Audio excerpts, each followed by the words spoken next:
Hello everyone, Hi guys, welcome back. welcome back. It's been a while since we've done a video. And what are we doing a video on today, Corin?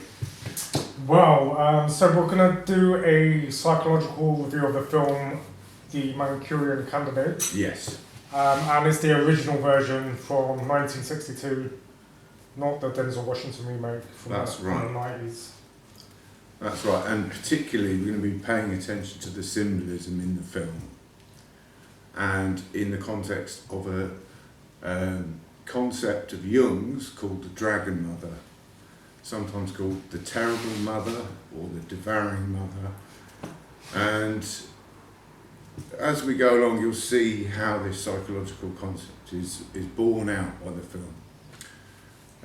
One of the reasons that we're interested in the symbolism is that symbolism provides us some sort of access to the unconscious, in the same way as if we might be trying to interpret dreams. It sort of shortcuts the conscious psyche, and we're able to get some access to deeper truths and the unknown. And this particular film is quite heavy in symbolism. It is indeed. So that helps give us something to talk about. It is indeed. So we're going to jump right in, and we're going to try and sort of work through key scenes in the film. We're going to go through chronologically. It has to be said though, this will be spoilerific, so if you haven't seen it and you prefer to see it before we chat, press pause, go and watch it. Otherwise, watch this, hopefully it will inspire you to go and watch it. It is a great film, but this is primarily going to be a psychological review, not a standard film review. Yeah, go or watch it afterwards. What we're trying to get at here is to see if, you might be a kind of anti-psychological person, not want to think about those things. But what we're trying to get at here is if what we're saying when we're addressing the symbolism chimes with you or resonates with you, and maybe aspects of your own life, and thereby giving credence to this concept of Jung's. So we'll jump straight in, and the first real scene we get is the character of Raymond Shaw and Marco, and Raymond Shaw's they're in Korea and they're going into a sort of officer's mess situation, and Shaw, he's got some rank in the army, and we see that he's a bit of a stick in the mud and a bit of a prude. The rest of the sort of his army buddies, although they're not really his buddies, because he's kind of out on his own. His platoon. Yeah, the rest of his platoon are enjoying themselves with these local women drinking. It's kind of a brothel-ish kind of a situation with the bar and the ladies around. Yeah, and he's trying to shut the whole thing down, and he's going, well, let's stop this and stop having fun. This is not how we do things, and he's even approached by a couple of women who are sort of going, come on, relax a little bit, and we even hear.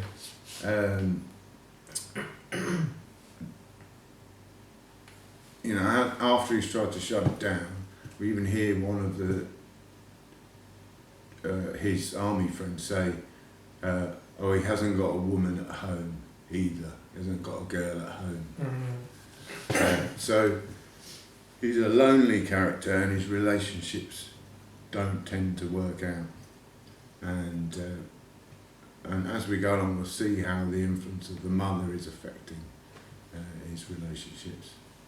Yeah, so with the Dragon Mother in the film, his mother is played by Angela Lansbury from Murder, She Wrote. She does a great job, but her role in the film can't be understated. She's a big influence on him and what's going on in the narrative. And wider society, but we'll get to that. Yeah, and wider society. Yeah. So, when we're talking about the mothers during this podcast, and it might seem like we're being really down on mothers or attacking mothers or that sort of thing, but what we're really trying to do is get at the root pathology and the root causes. It's not a personalisation. It's like we're not saying mothers are bad or anything like that. We're trying to get at the psychological situation and the importance of the mother's role and to reveal the it. child. So when it goes wrong, we have a chance of addressing it. And what I would say is it's important to bear in mind that the mother is the primary caregiver, the first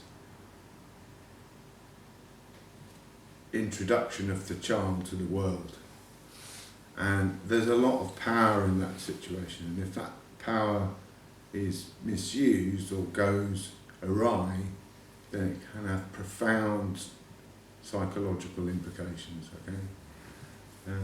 But we'll cover that a bit more. So, the second scene. yeah, there's a theme throughout this movie, and it's one of a lot of unconscious metaphors. So there's a lot of symbolism that relates to the unconscious, and mystery and inversion of events. So there's a murkiness about it, and things are often turned on their head. And when we see this, we can think of it as the unconscious and the unknown, or the unconscious and the unknown coming to light in the world because it's unaddressed. So it's like it's a battle. So there is for consciousness, a tension and a battle there. And the next scene, we see the patrol. Did you say something about this next scene, Corin? Just have a patrol, and they are led by a Korean gentleman. Which is weird because they're fighting. They're fighting the Koreans, so they've got like a local helper who knows the area, but it turns out he misguides them. I think it talks about a quicksand or the lake. Yeah, they're trying to negotiate this quicksand, and when we see bodies of water or bogs or quicksand, that can often represent a kind of unconscious depth that they're... And it's something repeated a couple of times in this film, yeah. So it's obviously something they're aware of when they made it, I would have thought. And a danger inherent in that, and sort of inherent danger. Now, so they're negotiating this unconscious mire, and then they actually get knocked unconscious, as if to ram home the metaphor, they get knocked unconscious themselves. Literally, yeah. Literally. And seemingly by people who look like they're on the same side, their own troops. Yeah, so like you could even see that again, perhaps as fighting yourself, battling yourself, some sort of internal struggle. Yeah. Or the self fighting for recognition. Yeah. A buried self fighting for recognition. Then at the end of the scene, a helicopter comes in to take them away, and it has the Chinese communist star on it. So they're captured by the Soviets and the Chinese communists, taken to Manchurian Island, where they are brainwashed. But before we get to the brainwashing scene, I mean, that's the key point. It's like they look like, there's this deception, they look like troops from their own side, but we're being told that they're from the side that they're actually fighting. So the film then cuts to this sort of scene of a kind of returning hero. And we see Shaw coming out of the plane. It's it's got a big American flag on the side, and we see it like a reception committee. It's all this hubbub, and the press are there, big crowd, and like if you think about any kind of typical American homecoming or political celebration, loads of people, American flags, people waving stuff, trumpets. Yeah, there's a lot of pomp, there's a lot of show, yeah. But is everything real here? And Shaw has a little aside on the steps. I think he says, "I don't feel like a hero," or something like that, or "I feel like a puppet on display," or something like that. So there's this emphasis on everything is not what it seems, and it's a performance, and not authentic. And then we are first introduced to the mother character, and she breaks her way through the crowd and puts up a big banner that's hers, and we get the sense that this is all her doing, this play, this unreality, and that she's the one behind everything and in charge of this situation. She orchestrated the homecoming. Orchestrated is a good word, yeah. Mm.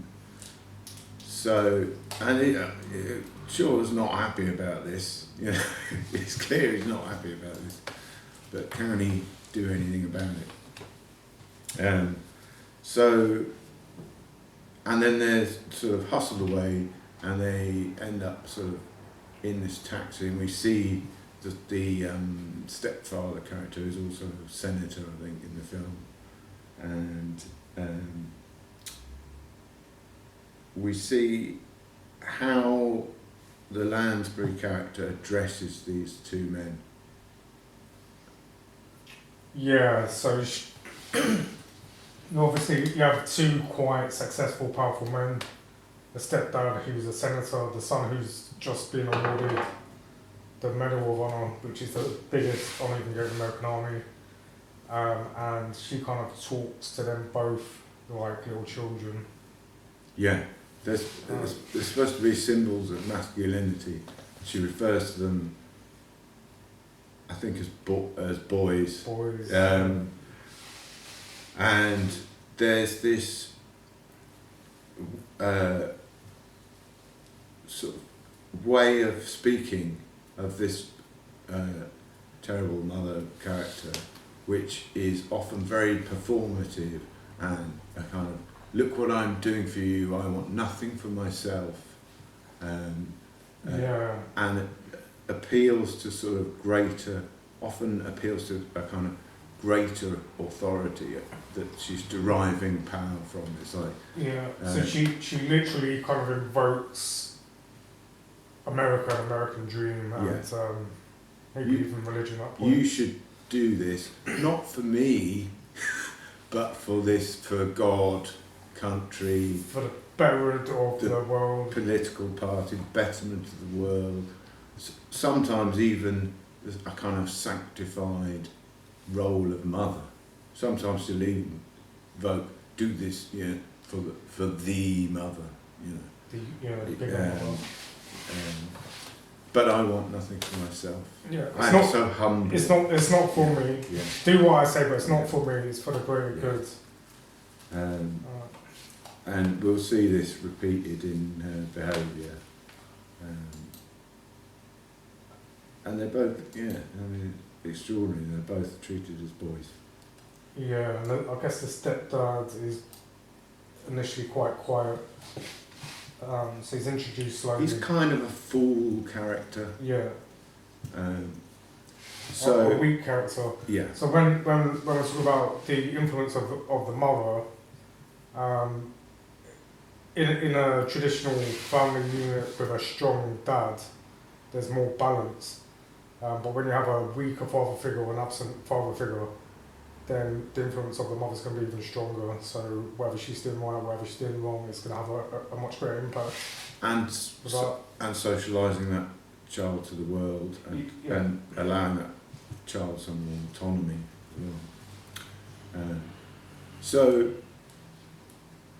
we then see them go onto this private jet that they have, because they're in the world of politics and that sort of thing.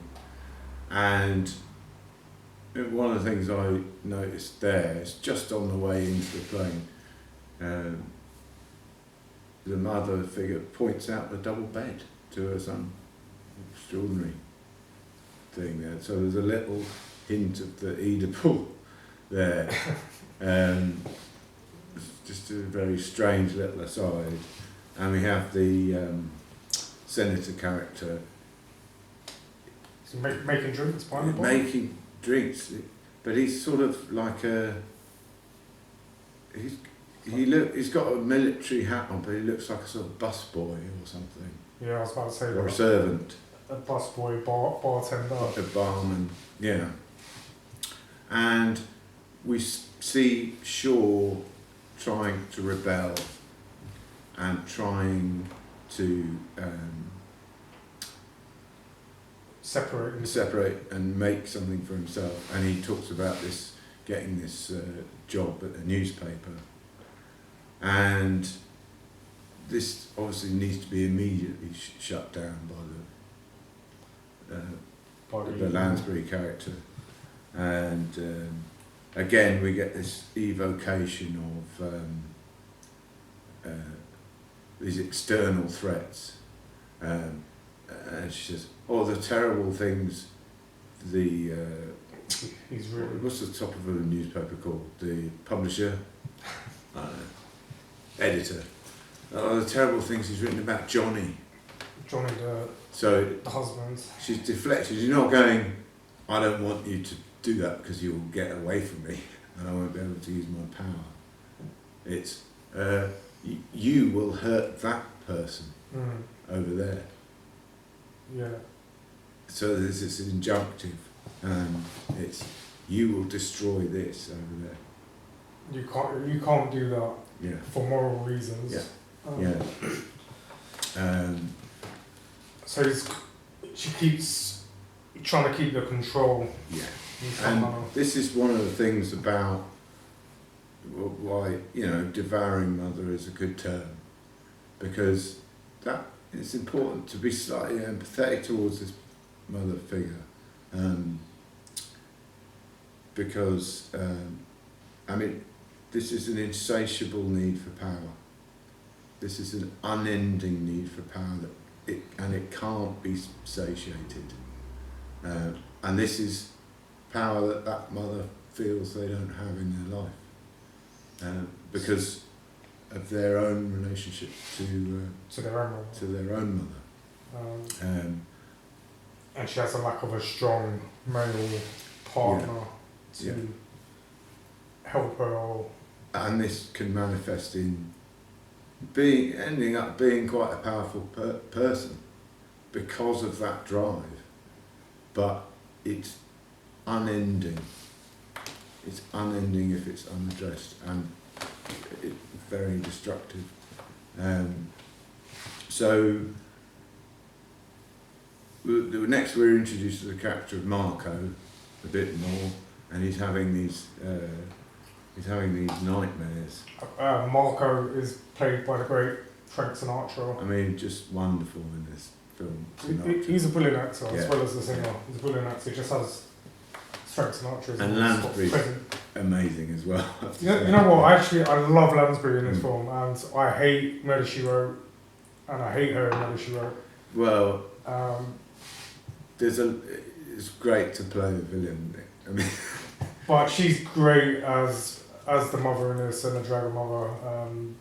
She just has the right air, some sort of mumsy quality about her. Yeah. And maybe, you don't know if she's seen that in her own life. She might have very good access to knowing what that behaviour is like. So Marco's having the nightmares, and we start to get this theme of repetition emerging. A kind of, that we might see as a kind of repeat trauma, or a mantra, or a kind of things being stuck in their way, and and also a false narrative. Okay, like if the narrative can be repeated enough times, then maybe it will come true, even if it's false. And what was it in his dreams? So one of the motifs in this version and in the remake is that they have this shared story about what happened to them in Korea. Yeah. And I mean, this is interesting on an unconscious level, a kind of shared unconscious. But it's exactly the same story. And, you have to ask the question, why would they all have the same dream? Collective unconscious. So Yeah. that's another Jungian Yeah. theory. And we find they've all undergone this programming. So we see the first instance of what happened to them after they were knocked unconscious and shipped off to Manchuria. Do you want to say something about that, Corin? About the well, it opens on this sort of scene of like a garden and a mother's meeting. Yeah, I was really confused when I first watched it.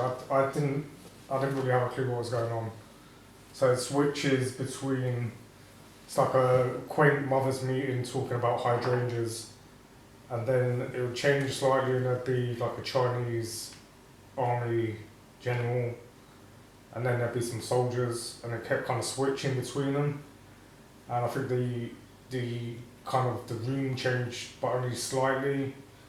And then when it was the general speaking, the soldiers would reply, but they would say ma'am or mum. Was it mum? Mom. Mom. So the first time I watched it, I didn't actually understand what was going on. I was just confused. So this is the dream sequence, and it's the same one for the platoon that are having these kind of dream flashbacks. So I guess the women in the scene, the mothers, are kind of dreaming about their own mothers, and this is what it's about. And it's important. This is key to the programming. So they're getting in at this child level. Yeah. They're getting in like a terrible mother and a good mother, but in the very formative stage. Yeah, and I think that's also The very malleable stage when the mother is the child's whole world. so it's also making some sort of comment on the mother-child relationship as well, And in being programmed from a young age. And the mother literally has power of life and death over the child. So this is an extremely potent force, and they are circumvent, just as the terrible mother is. These mind control people are. It's another metaphor of that. So they're circumventing that, getting in at the child level under hypnosis stage, yeah. and using that energy to misdirect the troops. I think that one of the things I found kind of cool and interesting as well is I can't remember the name of the black platoon guy off the top of my head, but in his dreams, his dream is exactly the same, but the mother figures are black mother figures. Yeah. And that's one of the kind of well-known things that people say. We always dream in our own ethnicity. Right. Which I found interesting to see in the film. I thought it was a nice little touch. Yeah, it's personal. So that was kind of cool. And that also I think it helped me to notice there's more about the mother figures when I was trying to work out the first time I saw it. And we should say it's personal because this is representing what they see. Exactly. And their interpretation, and they're embodying this on Yeah. a personal level. It's not like a group, although it's a shared experience, it's not that they're not acting as a group in that sense. Yeah. And also, as we find out later on, it has different effects on different members of the troupe based on their own personal experiences with their mother, and whether that's been an arrested experience, interrupted, or they've had a healthy, mature childhood. And also their general relationship with women and partners, female partners.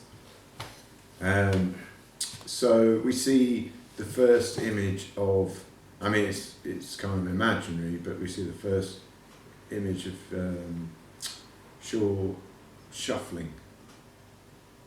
There's a little motif that comes up in the movie, and it's part of his programming that happens later on. And we see the mother, the Chinese fella, give Shaw the scarf to strangle one of his troop mates, and this comes after the shuffling. So the shuffling is part of the programming, and then this scarf, which obviously seems to me quite a feminine image, you know, and it's sort of symbolic of this is the will of the mother, not necessarily the will of the child or Shaw. It's a tool from the mother to act the mother's will. Yeah. And so her power in the world. So in a way, it's the kind of symbolism of that is quite overt once you kind of watch it a few times, or see a couple of the dream sequences. That's all the influence of the mothers. So you've got a whole bunch of them stood there, and then it kind of mixes with the Chinese general. It's a feminine weapon. Yeah. He's not strangling the guy with his bare hands. Yeah, which okay, and then we move on to, so Marco's been having these dreams, and he's having a sort of army psych evaluation. And what's interesting about this is Marco is the character who is actually waking up and getting some sense of the truth, but as he's doing so, the machine, the state or the army doesn't believe him. They've all been tricked, so in some sense the army is mad and Marco is awake, but he's the one who's being treated as if he's mad. Yeah, so this kind of complete play on the unconscious and the conscious throughout the film, which is done brilliantly in my opinion. Really smart. So in some ways it's quite subtle. So Marco's slowly becoming conscious of his dreams and trying to make sense of them. The real world and the army and stuff are unconscious and kind of trying to suppress it. Yeah. And not listen. And they're acting as a sort of, in a kind of, even the metaphor of the army, it's like it takes orders. It kind of acts unconsciously, it takes orders. Even the idea of them having a psych eval seems slightly uneasy. It's like, what, the army? Are they capable of doing that? Yeah. Especially then. So then we see this sort of political press conference, and the buffoon senator is making a buffoon of himself. Marco's been sent there to try and rein him in, but he doesn't manage to do a very good job of it. And the camera pans over and we see who is behind the scenes, and we see the Lansbury character there. Behind the TV monitor. So I think orchestrating events. Johnny, is it? Johnny Iceland? Yeah.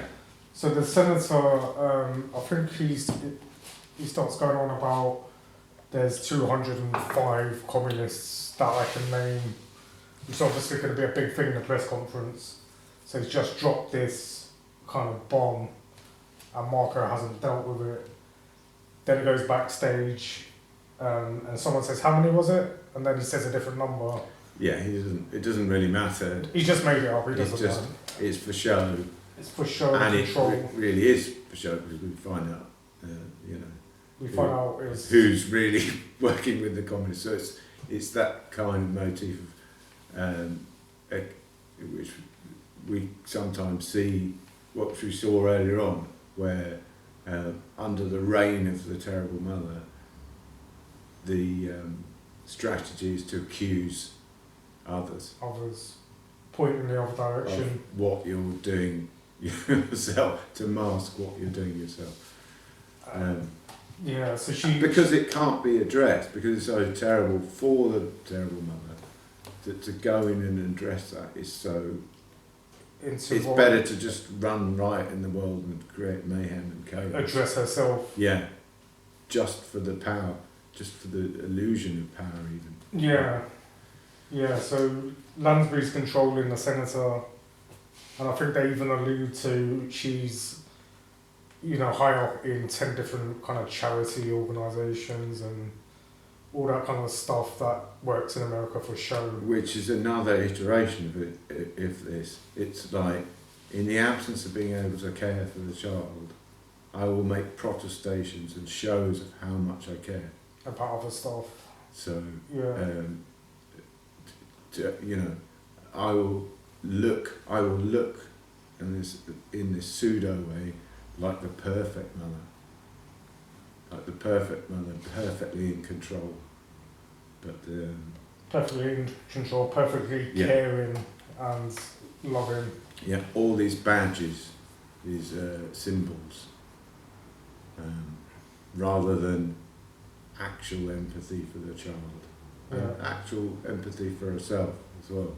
Yeah, facing yourself. Yeah. So a lot of psychology and psychoanalysis is about repression and people kind of not looking inwards. So with the Lansbury character, everything's outwards. It's all completely outwards. So let's move on to one of the big symbols in the film. We saw a hint of it earlier on, and with the shuffling, and we get the first instance of the character of Shaw playing solitaire, and there's a lot to read from the symbol, and the key trigger card is the Red Queen, the Dragon Queen, the Queen of Diamonds. The Queen of Diamonds, and this speaks to it as well. I mean, diamonds, symbol of wealth, of material power. Yeah. It's not Queen of Hearts. Yeah. It's it's not empathy. It's worldly power, and also the fact that he's playing solitaire. So Shaw's can't form real relationships. Yeah, it's a brilliant symbol. Like this film is so clever in a way it does it.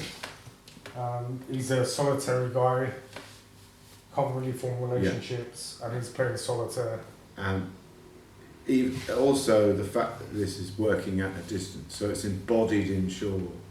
So it's embodied in his psyche. So the character of the mother doesn't even need to be there to exact this control and power. It's deep in Shaw. So, and then we get this strange scene of the checkup from the neck up. What happens is there's a sort of car accident. I'll have to watch that again. I was slightly confused by it. So it seemed like there's a pretend car accident. As a cover. As a cover to get Shaw in the hospital, so the communists could double check and make sure he's still under control. Checking that the programming is working. Yeah. And we even see he's in a bandage up and he's in a bed, and we even see on his food tray, I think the Queen of Diamonds is on the food. Oh really? I missed that. Yeah, it's on the food tray, sort of keeping him under. You know, they're not. They don't need drugs or anything. They just need the Queen of Diamonds. This is the presence, and the presence at a distance of the terrible mother. They even discuss the brainwashing and control in front of him. Well, it's because he's so brainwashed. Yeah, it's interesting to me that they're very proud of this place that they've got. It's like a sort of, I think it's like a normal house, but they've turned it over into this, and they call it the Pavlov Institute. Obviously, Pavlov, very famous figure in behaviourism, but you think of Pavlov's experiments, and it's about behaviour modification. So there's that theme again, and it's like a lot of experiments on animals, of making pets, or experimenting on the child being less than human, like a pet or a dog or something like that can be controlled and programs, and not expressing its own innate nature. And we can see this in sort of when parenting goes wrong, that the reward punishment lines become blurred and inverted, and so the child doesn't know where it's going. It knows it's not getting any love. It knows that, but in the absence of love and empathy and care, or being punished for things, it may be even being punished for things that are good, or rewarded for things that are bad. It's a total confusion there. And in the absence of love, the child will take anything else in its place. Yeah, so a child will... It will take just authority. Yeah, they'll reach for whatever the parent is giving. It as a placeholder for love. And this is a key concept to get to grips with. And that attachment, that identification will be even more strong because it isn't love. So it's a desperate... That attachment, an approval, because the child just wants to be loved. So what they get instead, they will pull towards even stronger. There'll be such a strong drive of attachment, and we see this in Shaw. Even if he hates the process. Well, he doesn't like this. This is the thing. He doesn't even like his mother. But his need for approval. But he will embody that in self-hatred. Yeah. And he can't get away. He can't get away. Like the cards are following him around. He can't get away. Even though he's trying to get the job, Right. So, and the next scene is him. He's had his checkup, and of course one of the political obstacles to the power of the Lansbury character is the newspaper. Oh, right. Which Shaw is working at. And we see that he's been programmed, sent to the house of the editor of the newspaper, who's politically on the other side. Yeah, so it doesn't really matter what the politics are. It's just an enemy. He's an enemy to the mother. Enemy of the mother character. So both in terms of you know, allowing Raymond a life.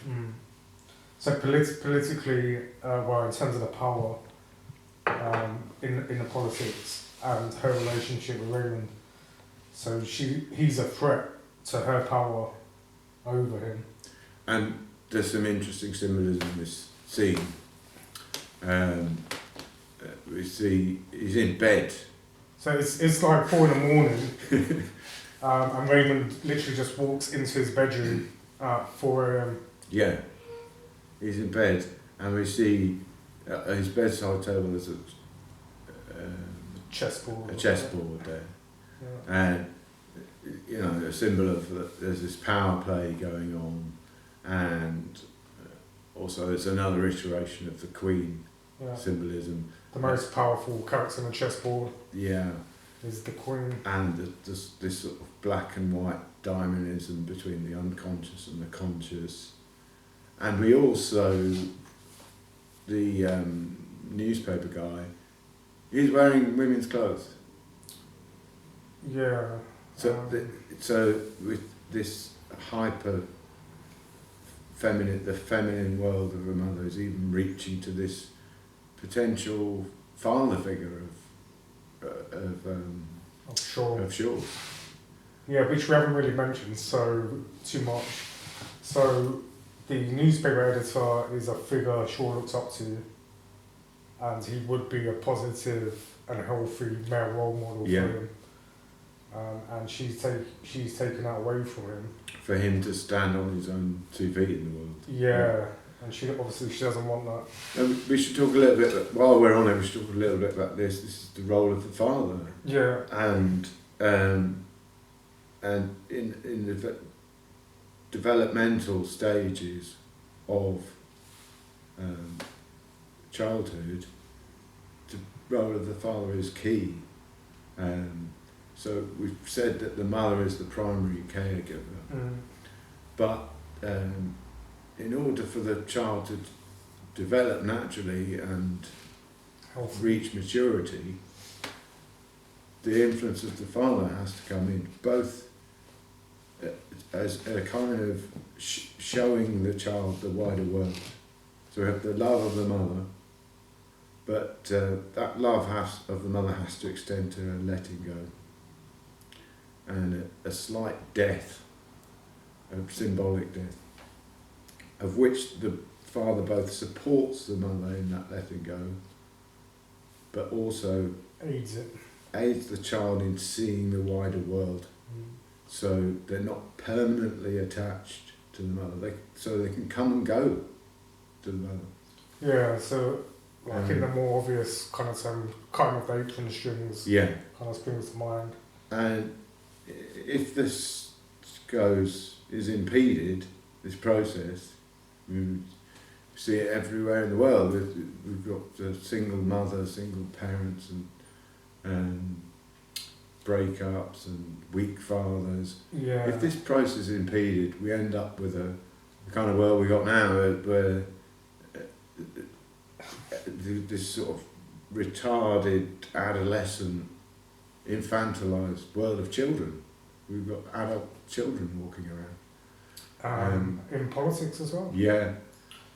Has political implications. Yeah, which is really interesting. So I think it's important to think of absent fathers, but also weak fathers. And there's a growing feminisation of the culture. Yeah, for sure. And this is the influence of that mother relationship going wrong. I mean, we often hear, we talked earlier about that the mother has power of life and death over the child. Yeah. This is a huge power and responsibility. And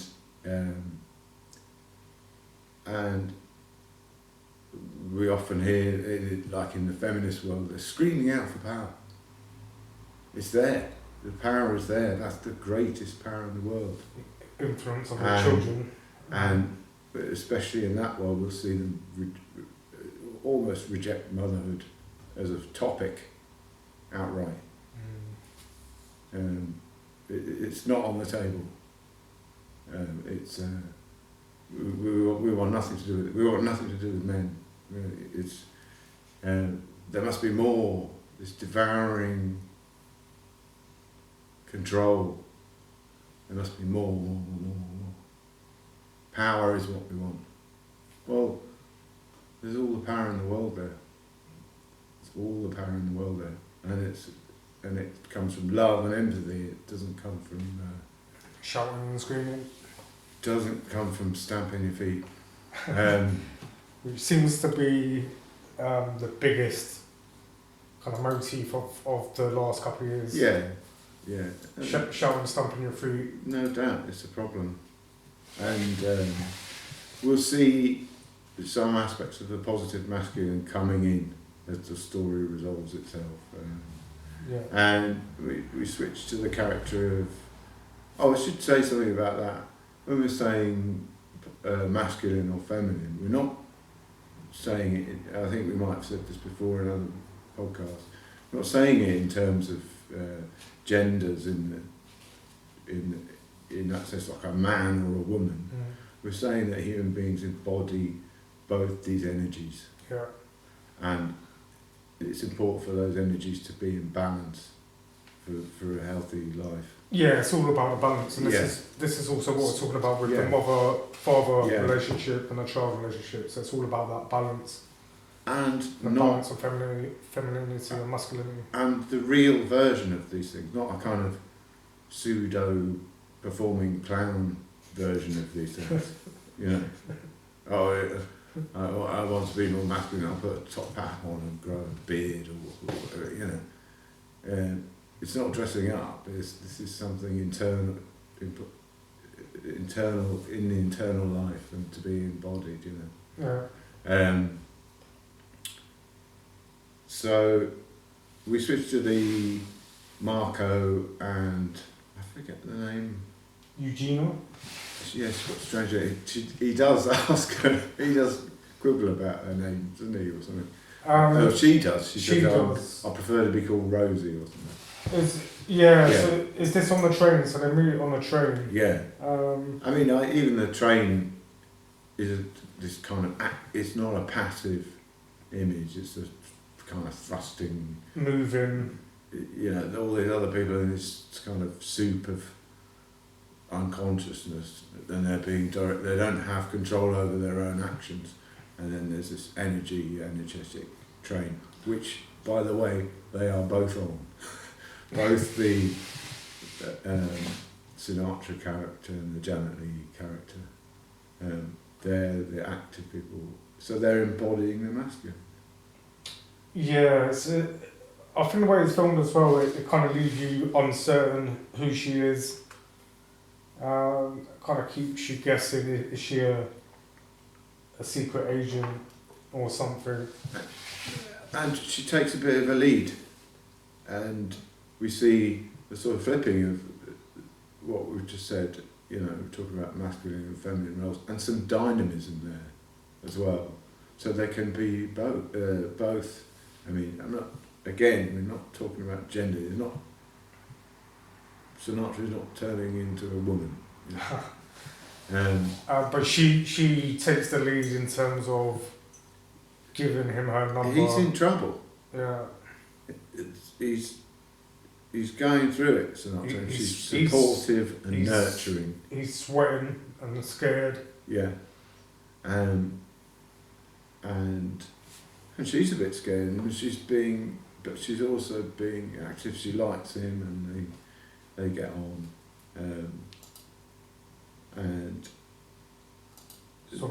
We talked about this a bit in our program on the dangerous method. This idea of the contrasexual. So it's again embodying both these energies. So then we move on to the senator scene, and the senator's still going on about how many, is he allowed to say how many, he's asked, I mean, this is the thing, he's he has to run everything by. He's the senator. He has to run everything by the Lansbury character. I think he's talking about how many communists is he allowed to say it is this time or something. Yeah. So get a number worked out. And can he say the number that he likes? Is he allowed? So we see the potency and power of this.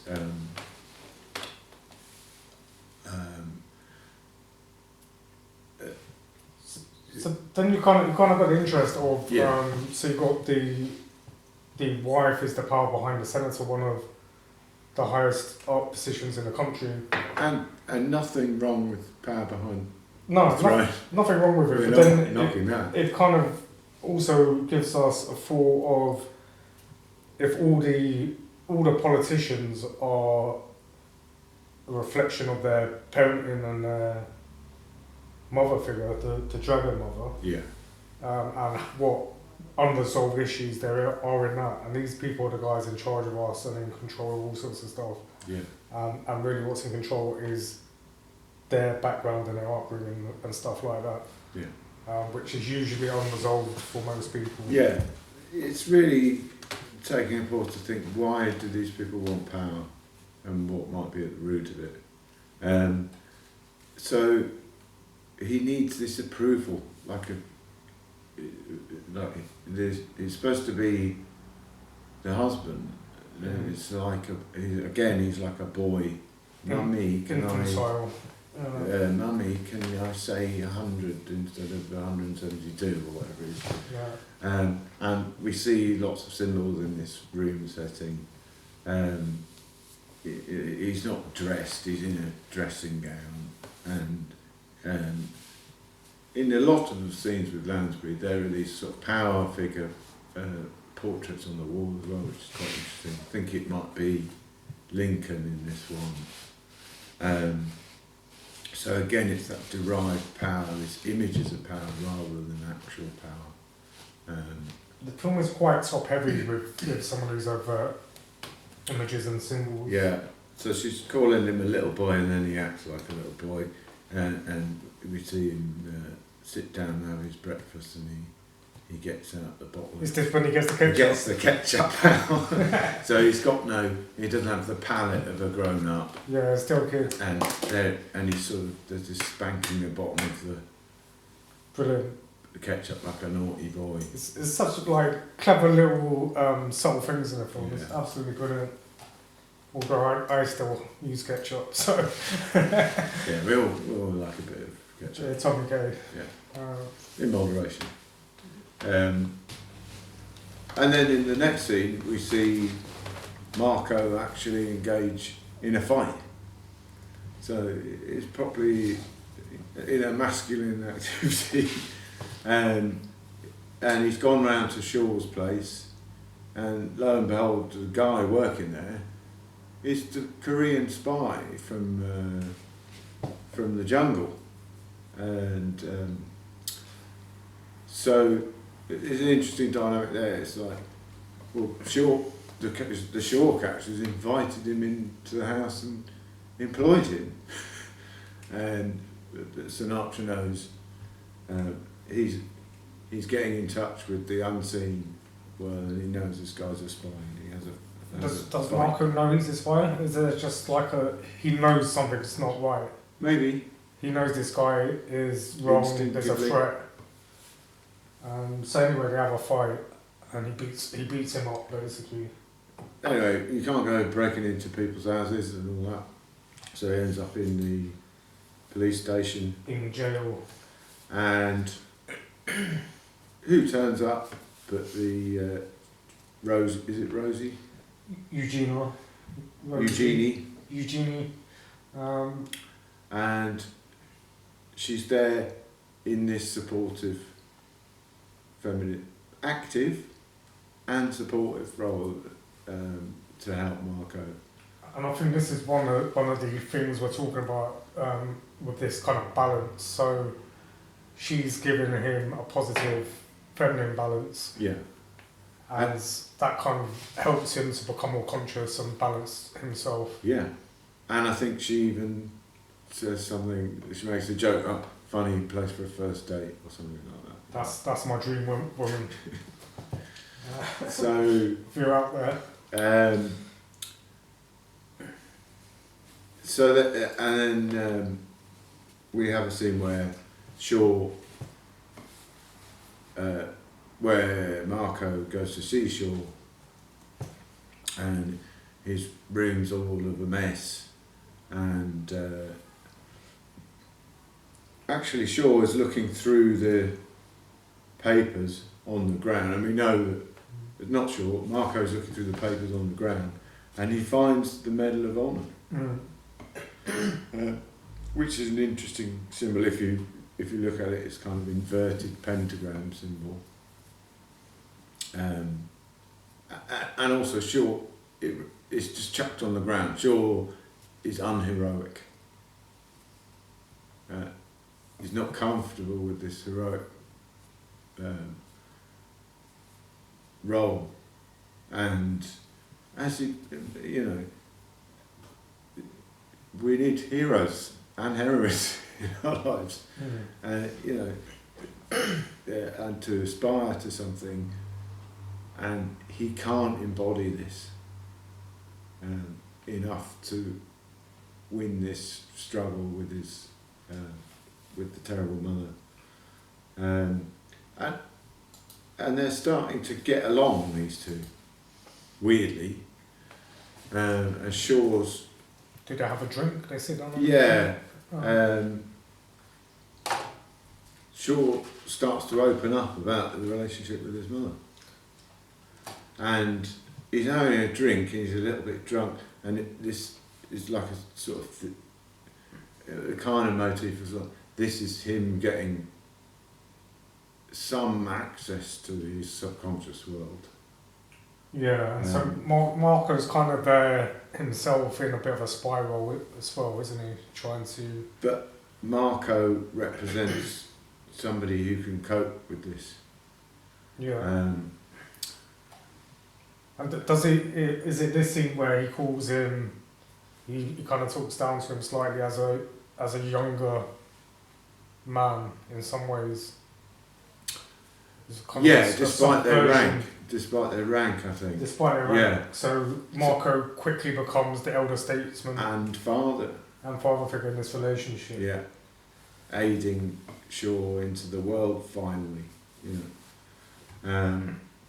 And Shaw starts to talk about this this relationship he had with the Jocelyn character, and we get this kind of flashback to that. And this is a very interesting scene. So we have this scene of Shaw by the river. He's been bitten by a snake. And so we get the dragon imagery again. So does a snake represent a dragon? Kind of? Yeah. Okay. And he's immobilised. In fact, it's just, the Jocelyn character is saying, you know, you've got to stay still. But she's an active character. She's embodying the masculine as well as the feminine. And she knows what to do about it, and she's going to sort it out. And she's incredibly hot. And she's an attractive young lady. But she has a balance, and we see this as this scene develops. She has a balance of the masculine and the feminine. And she embodies this. And the Shaw is taken back to their kind of lakeside home. Mm-hmm. And then we have the positive father figure emerge. And we even have this scene there where he has the wings behind him on this kind of mantelpiece and the American flags and that kind of thing.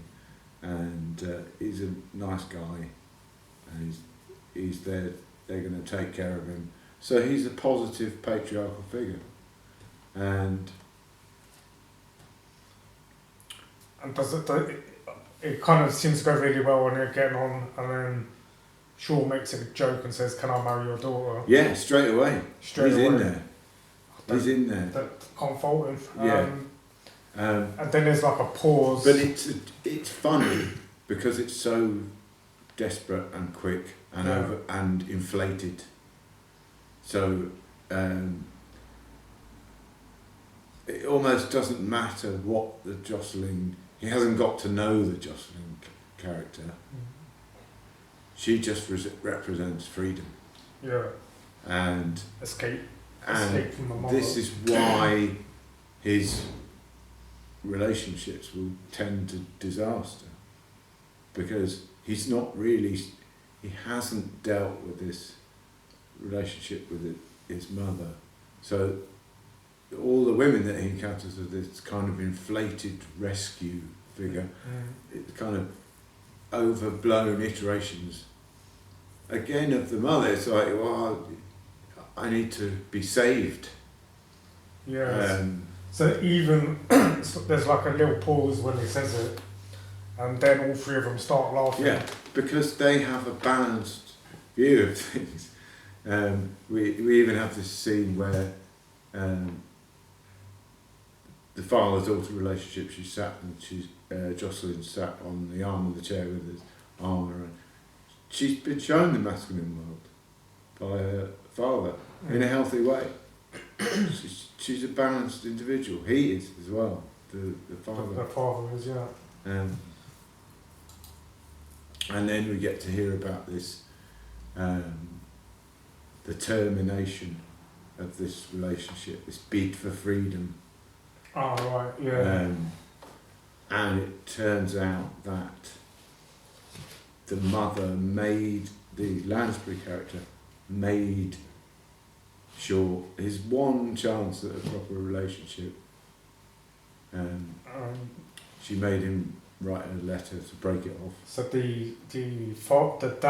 dad, was a political opponent that Lansbury's character had accused of being a communist several times. So she didn't want her son to diminish her power politically again, and as well as their personal relationship. So you've got both things going on yet again. Yeah, it's a threat. It's a threat to the ever-reaching for power. The ever-reaching dragon mother. And again, we get this language around these terrible mother characters. It's derived authority from elsewhere. It's not from. This is not personal for me. This is not what I want. I don't want to ruin all your relationships with You've got all the women you meet for your country. It's the country you're ruining. Again, in inflation, it's like you will ruin the country. I mean, it's absurd. Yeah. If he goes out with this girl that he's in love with, it will bring the country down. Yeah. If you're happy and you separate from him. Yeah. So, yeah. I don't know what this bit. I don't know why I put this slide in. What slide? It's basic. Oh, there's kind of a scene where she's addressing Shaw about this and saying, and he's kind of crunching up, and he can't take it anymore. He's got his hands over his ears, and he's all crunched up like a baby. Yeah.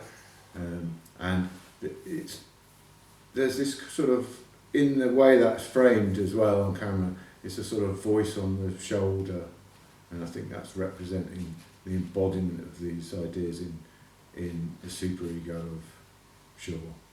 So at this developmental stage, when the child develops its superego of how to behave in the world, this damaged power relationship with the mother is set in stone at that point in the superego of So Shaw. you kind of Like reverse. it is in the programming, like it is in the mind control.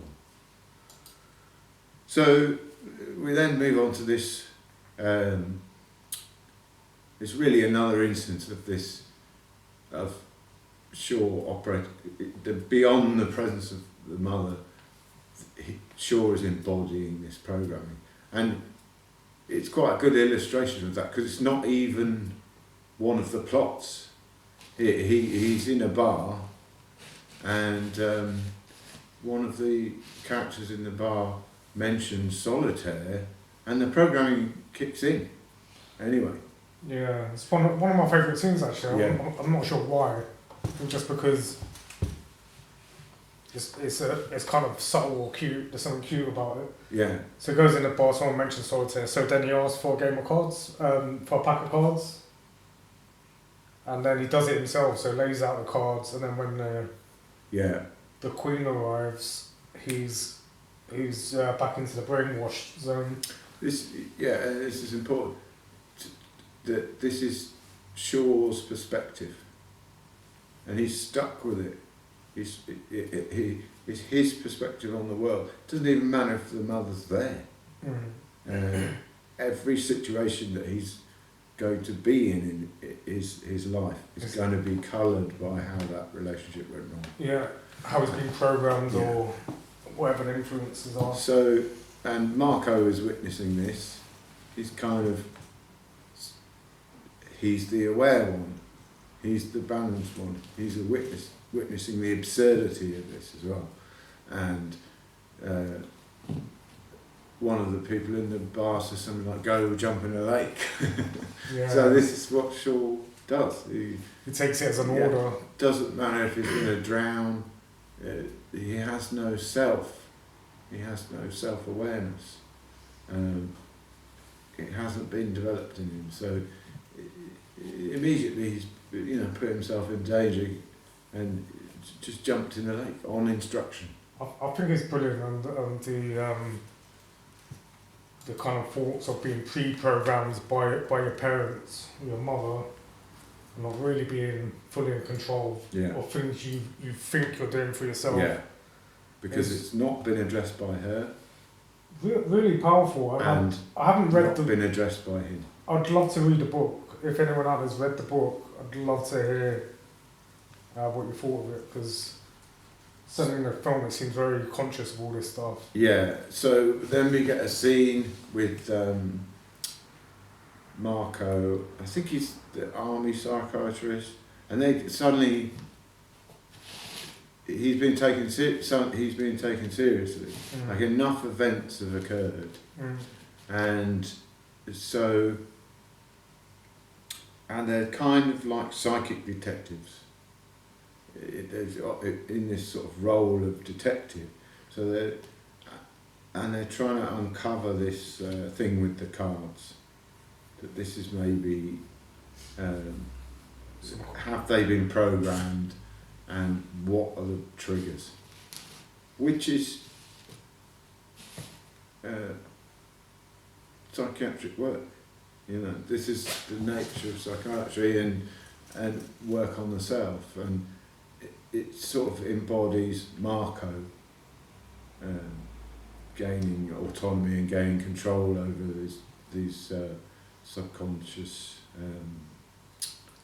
impediments, So, and then we're back to Iceland again, the buffoon, and again it's he's been shown these scrawled out cue cards. So it's literally the words, the speech of the mother, the terrible mother figure coming out like a puppet through the mouth of this senator. A literal puppet. Yeah. Do it say exactly what I tell you to say? So, and so Shaw's started to talk about this, helped by Marco, and he's starting to have something in him is starting to change. And this is one of the features of this interrupted relationship, the malignancy of the mother-child dynamic, is that as the child tries to break free and express any autonomy with this pathology, what happens is the mother character is fearful of losing control and will draw even more forces in and become more manipulative. Double down. And double down. So at the very point that the child is becoming aware of this and trying to make steps in the world or address this, that terrible mother figure is going to pull in every resource to try and shut it down. Yeah. Really to avoid looking at her own trauma from her own relationship with her mother. And one of the sneaky things she's going to try here is to use the Jocelyn character as a lure to regain control over Shaw. I mean, it's just dastardly. And also, and this is another feature of it, act like nothing happened before, and even blame Shaw for breaking it off. So she made him write this letter, but the way she characterises the break-off letter is, "You were so mean to that girl," and you know. No, I think she's also using it to gain control, try and gain control over Jocelyn's dad, who's a powerful political person. Well, this is, again, there's no end to the need for power. It's an unquenchable need for power. It's brilliant in this film because everything kind of happens bit by bit and builds up. And then you have a perfectly, reasonably mumsy looking lady like Angela Lansbury. Yeah. And then slowly... It's kind of against... I mean, it's brilliant casting. It's kind of against typecasting for her.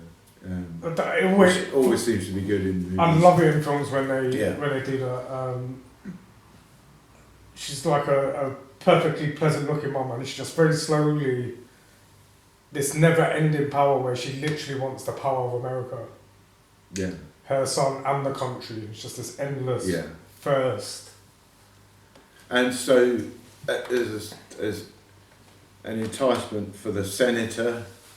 She uses her son as well as an enticement to get the senator and the daughter at the party, get Shaw under control and try and get the senator under control. And opens on the party. Again, we get a sort of reiteration of this "everything is not as it seems" theme. I think also it's good. And the childishness as well. I also love everyone's dressed up. It's a fancy dress party. And I think her husband, John Iceland, is dressed up as Abraham Lincoln. From the pictures. From the pictures. Yeah, the pictures and the statues in their room. So a lot of this kind of power games and fights, the symbolism in the film is so overt. But it's pseudo power. This is the key thing. It's pseudo power, and how is she dressed is the interesting thing, which I really love. So she's dressed as a shepherd. She's dressed as a shepherdess. A shepherdess. And she has this crook, and there's heavy symbolism in the crook. A crook. A crooked crook. Crooked. Events are crooked, it's the sort of shepherding and control by the neck of all the characters who are at the party. I think it's brilliant. Including her own son and people beyond her own son. She's the ultimate shepherd. Yeah. Um, so And Jocelyn comes in. before we get Is there to something else? before we get to Jocelyn, Yeah. the Shaw character's dressed rather strangely as well. He's dressed as a sort of boy cowboy, just kind of gaucho. Oh, I don't even remember. Yeah, and he's still looking for approval. Goes up. He's trying to find out where. He doesn't go and find out where Jocelyn is. He's go and ask Mum where Jocelyn is. So even his costume is kind of boyish. And I think we get to another. Do we get another solitaire? Yeah. So It's going. Was that from the mother Lansbury character? Yeah. So someone comes. So she needs to leave him. So she sees him in the office. And she hasn't got time to deal with him. But this is interesting because she's directly there this time. She's directly there this time. So she needs to be. When we talk about she needs all the resources, she knows she's losing control. Yeah. Instead of just an agent going, it's time to play solitaire. She needs to be actively there. And there's even a little hint of this, of Shaw gaining awareness, and it's starting to break down because I noticed in this version of solitaire, when the Queen comes up, it's kind of sideways, it's not front and centre. It's starting to not work in the same way, the old tricks. And then, so she does this just to pacify him while she's busy meeting other people. So she leaves him with the deck of cards spread out, closes the door, and then the Jocelyn character bangs on the outside door, and she's dressed, her fancy dress outfit is a huge Queen of Diamonds. Yeah, and it's like a synchronistic moment, an accident here, but is it an accident? Ultimately Jocelyn likes Shaw and wants to help him and all of this stuff. And so immediately the big Queen is going to have an effect on Shaw, but it's important to say it's inflated, like we were saying about the marriage proposal.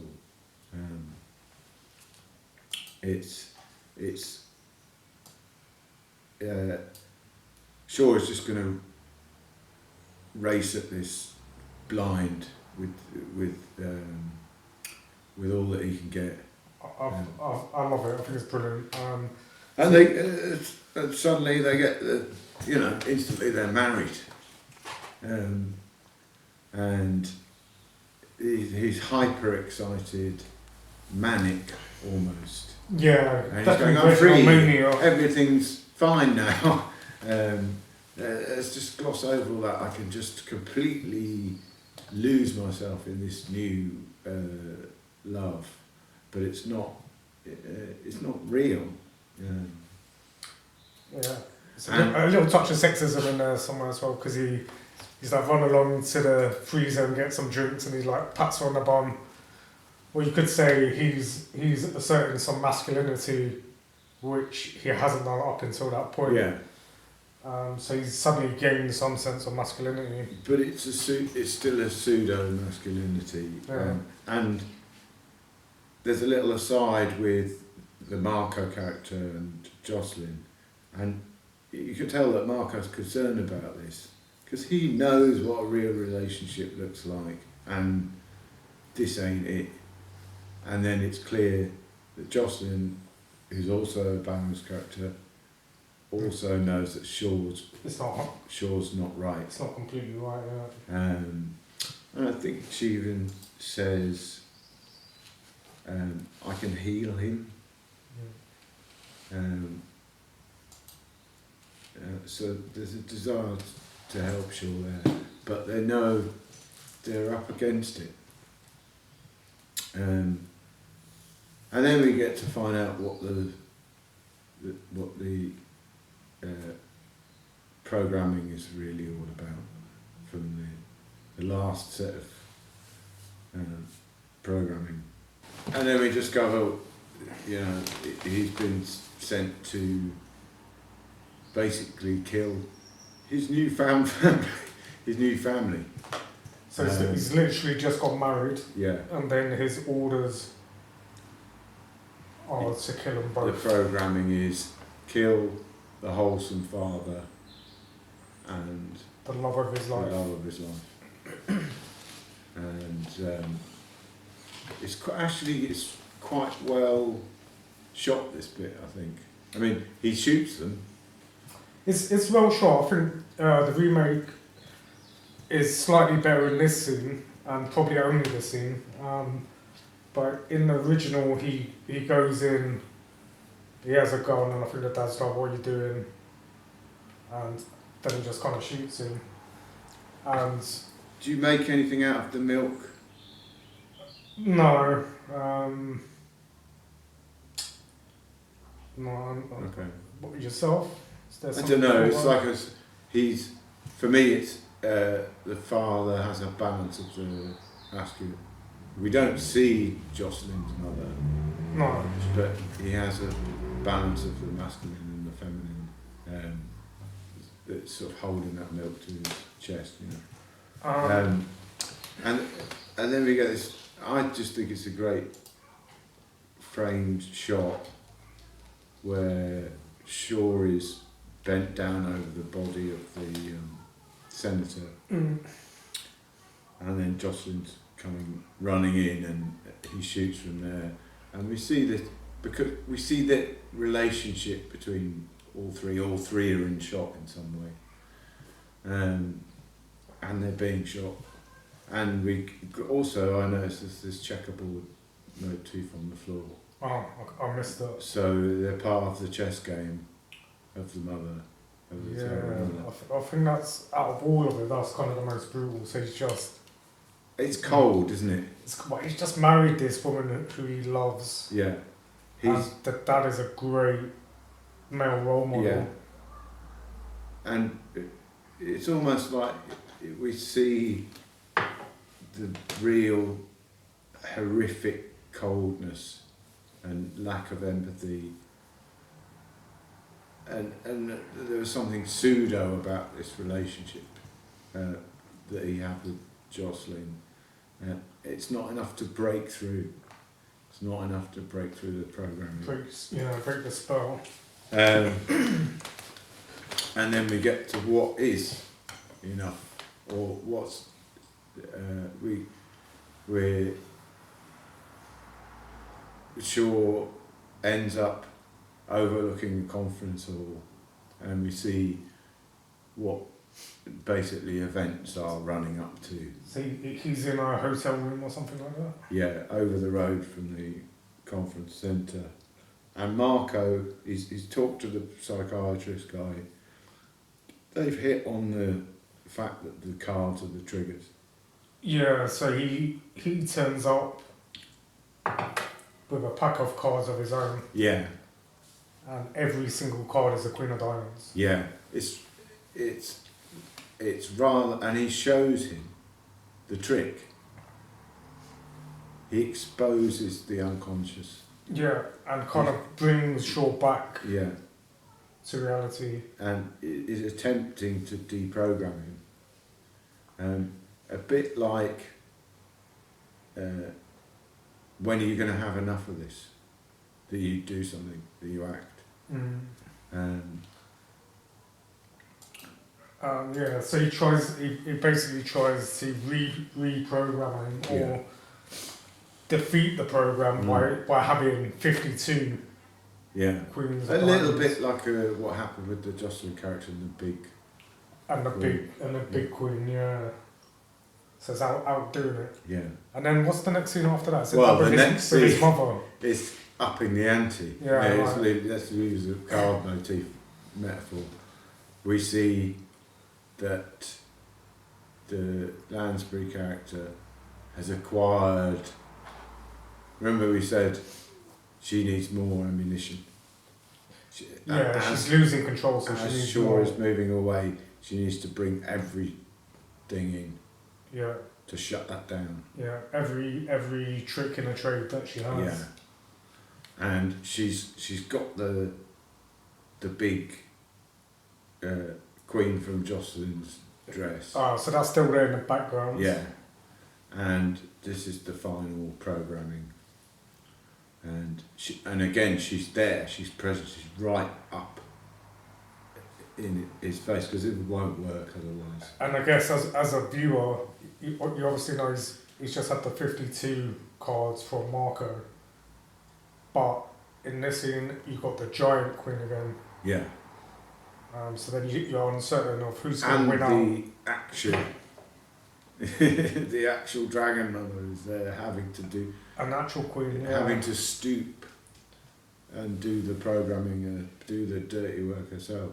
Yeah, so there's all the shackles off. Yeah. And there's no hiding or pretending anymore. Yeah. So she is the programmer. She's going to throw everything in. And then we get this extraordinary kiss. On the lips. And it's a lover kiss, not a mother-son kiss. It's on the lips.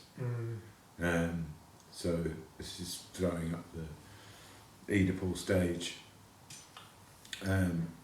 which is when this program occurs as a child, you know.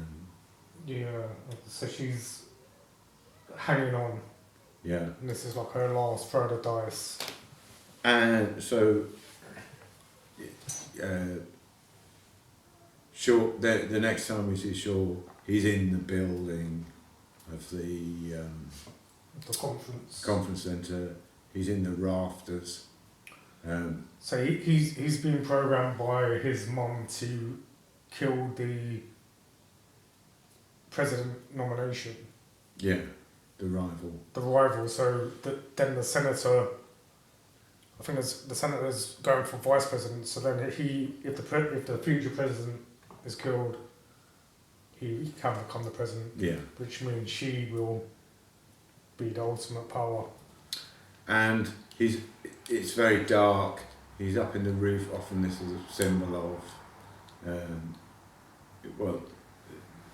in a building.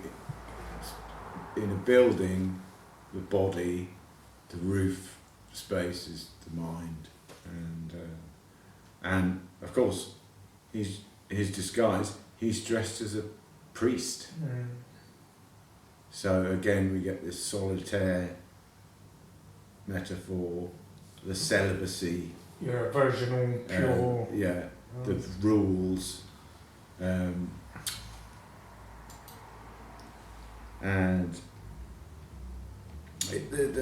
we see Marco is trying to find him. He's trying to find him and stop this, and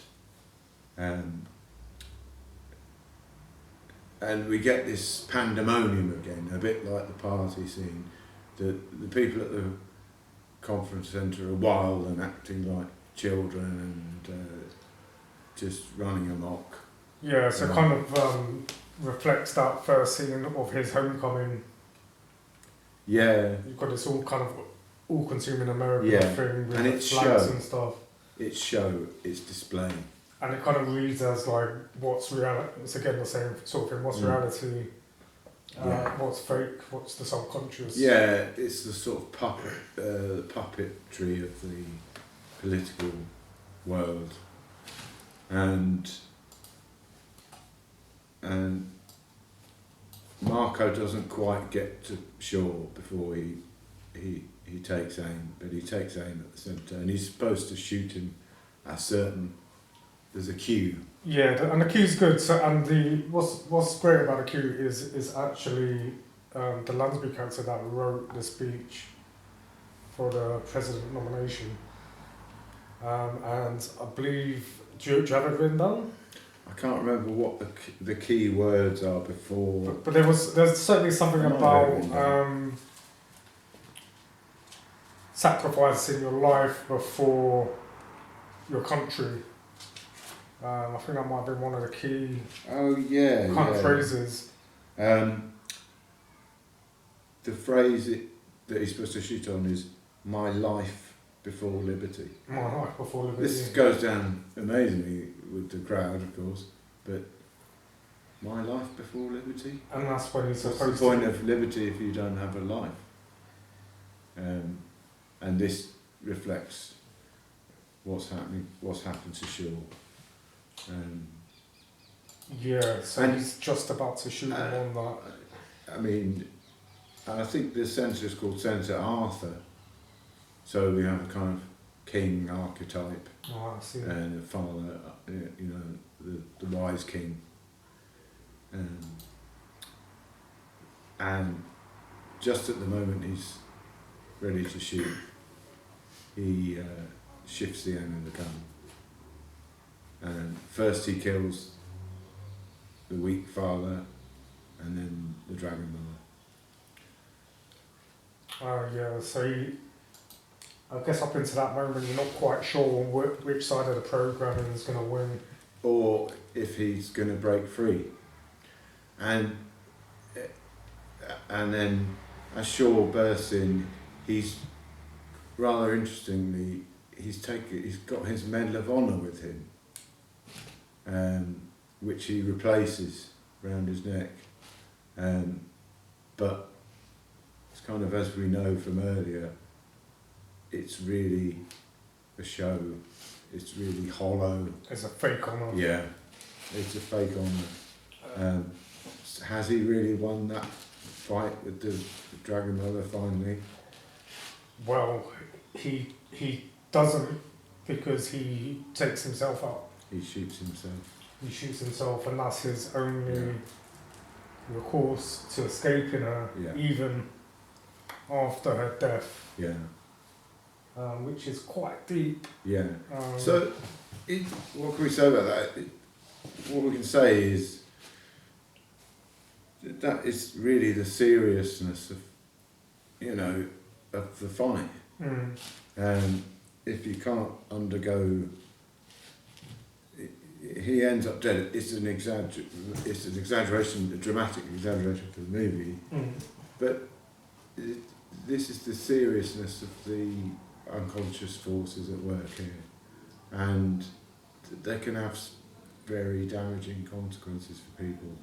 which you can't necessarily escape, which is, I guess, the ending. Yeah, if that fight is not won at the early stages of development with the help of the father, things will get self-destructive behaviour and all sorts of things result out of it. So, and then in a kind of happy ending, we then cut to the alternative version. So we cut to Marco and Eugene, and they're together, and they've survived and got away, and they have their relationship. It's And it really healthy strongly, relationship. well, it strongly shows the benefit and the balance Yeah. of the masculine and the femininity of both of them, and But- how it works. And that they can win this. Yeah, It doesn't always work out the way. yeah, it doesn't works have out to. for It doesn't sure. have to go Yeah. bad. Let's, before we finish, let's talk a little bit about the remake. Do you want to do that? If you want. There are a few things that I think it does quite well. There's maybe 3 or 4 scenes that I find quite interesting. Okay. What we should say is, in the remake, It's slightly different. the story is slightly changed, and some of the characters swap around a bit.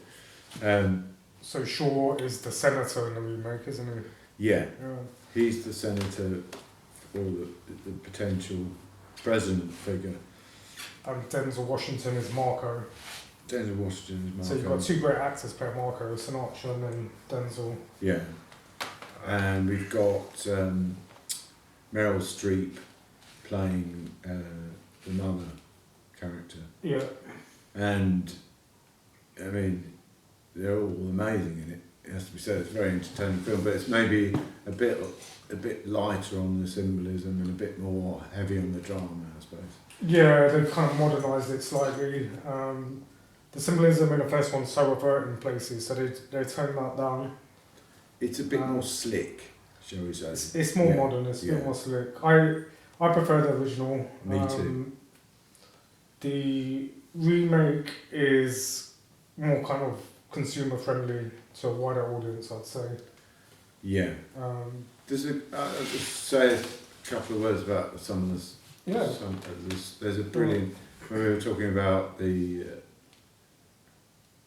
a scene where, before we say that, let's say what the trigger are. In the second film, the trigger is simply enunciating the name of Shaw over the phone line, and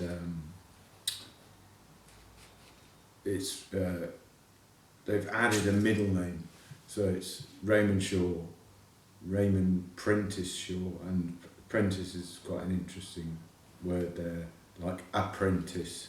Yeah. So you're there to serve. Yeah. Shaw is there to serve. It's a junior partner. The mother character. He may be up for being president, but it's an extension of the power of the mother. And it often, in this arrested version of that relationship, we can see the child being, in these kind of roles, a soldier in the world for the power of the mother. That's quite a common motif. Yeah, quite powerful. Yeah. There's also, I quite like the scene where he's having the checkup scene in the second movie, where there's this. It's actually the hospital thing is actually part of his hotel suite, and we get this. It's quite Kubrick-like. We get this room within a room thing, and there's actually a painting on the wall of the room that it's in. So it's a kind of never-ending tunnel, sort of reality tunnel. Endlessly in your own mind. Yeah. Which is that repetition and that repeat trauma and the key words. And there's also, just as Marco is trying to challenge Shaw and get to Shaw and attempt to deprogram him, and he's in Shaw's office, there's a scene where Shaw holds up this magazine cover, and him and his mother are on the magazine cover, but they look like a couple. Mm. Yeah. And it's this public life as well, this persona. I think that's reflected in the final scene as well. Yeah.